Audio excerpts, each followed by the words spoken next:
এবার একটা ছবি দেখাই আপনাদের, দেখুন এটা একটা খাল, আর এই খালের উপরেই কালভার্ট তৈরির অভিযোগ, এবং তাও কার বিরুদ্ধে অভিযোগ? বিজেপি নেতার বিরুদ্ধে অভিযোগ। আর বিজেপি নেতার দাদাগিরি রীতিমতো, কারণ দখলদারি করে খাল দখল করে কালভার্ট তৈরির অভিযোগ উঠেছে। আর অভিযোগকারী যারা রয়েছেন স্থানীয় মানুষজন, তারা বলছেন যে তারা বিডিওকে জানিয়েছেন, কিন্তু তারপরেও কোনো সুরাহা হয়নি। শোনাবো অভিযোগটা ঠিক কি। উনি যদি জল নিকাশিকে বন্ধ করে নিজের বাস্তু বাড়ি করে বাইর করে নেয় এবং সরকারি জায়গার উপরে কলম দিয়ে পাঁচির করার চেষ্টা করতেছে, সেই জন্য প্রশাসন বিডিওর কাছে আমাদের অনুরোধ, যেতে এই এলাকার ডুবার থাকতে আপনারা গ্রামটাকে বানান। বিজেপি পঞ্চায়েত সদস্যের বিরুদ্ধে অভিযোগ। সরাসরি চলে যাবো, আমার সঙ্গে রয়েছে আমার প্রতিনিধি সুজিত ভৌমিক রয়েছে। সুজিত, যে বিষয়টা জানতে চাইবো যে বিডিওকে জানানো হয়েছে, তারপরেও কোনো সুরাহা হয়নি, যার বিরুদ্ধে অভিযোগ তার কি সাফাই, আর বিডিও বা কি বলছে?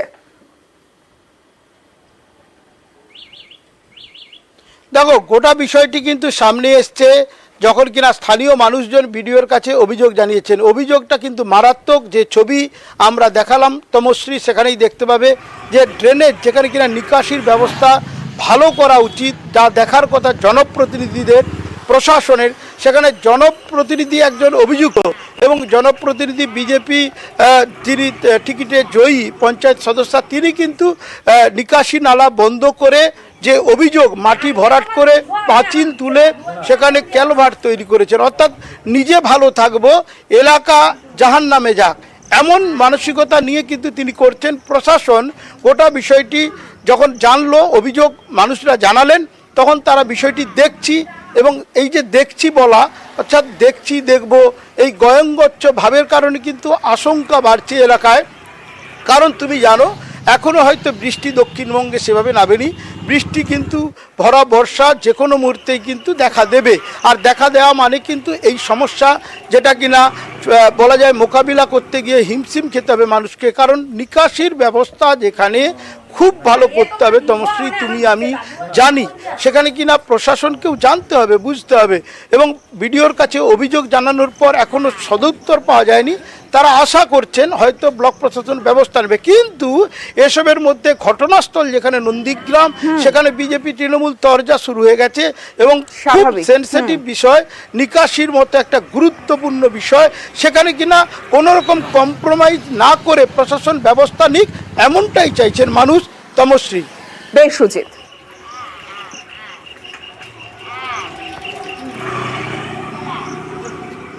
আমি যে বলটি করেছি, ওটা ক্যালভার্টটা হয়েছে, ওটা হচ্ছে 2.5 ফুট চওড়া এবং 9 ফুট লম্বা। তো জল নিকাশির কোনো অসুবিধা নেই। আমি আমার নিজের স্বার্থের জন্য নয়, জনগণের স্বার্থের জন্যও এই জল নিকাশির ব্যবস্থা করেছি। তো আমি একজন মেম্বার বলে বিরোধী পক্ষরা আমাকে নিন্দাভাবে এইভাবে কটাক্ষ করছেন, এটা তো ঠিক নয়। সরকারি ড্রেনগুলিতে বড় বড় বিল্ডিং বানাচ্ছে, দোকান হচ্ছে, পুকুর বানিয়ে নিয়েছে, সেদিকে নজর দিক না। তবে তৃণমূল নেতৃত্ব আশাবাদী যে প্রশাসন উপযুক্ত ব্যবস্থা নেবে। ভেকুটিয়া গ্রাম পঞ্চায়েতে 48 নম্বর বুথ, বিজেপির পদ্মফুল প্রতীকে জেতা পঞ্চায়েত সদস্যা গৌরী গিরি সরকারি পিডব্লিউডি জায়গার উপরে থাকা জলাশয় ভরাট করে ওই এলাকার জল নিকাশি ব্যবস্থাকে ব্যাহত করেছে। বিষয়টি আমরা প্রশাসনকে জানিয়েছি। আশা করি প্রশাসন তদন্ত সাপেক্ষে উপযুক্ত শাস্তি বিধান করবেন এই অভিযুক্তদের বিরুদ্ধে।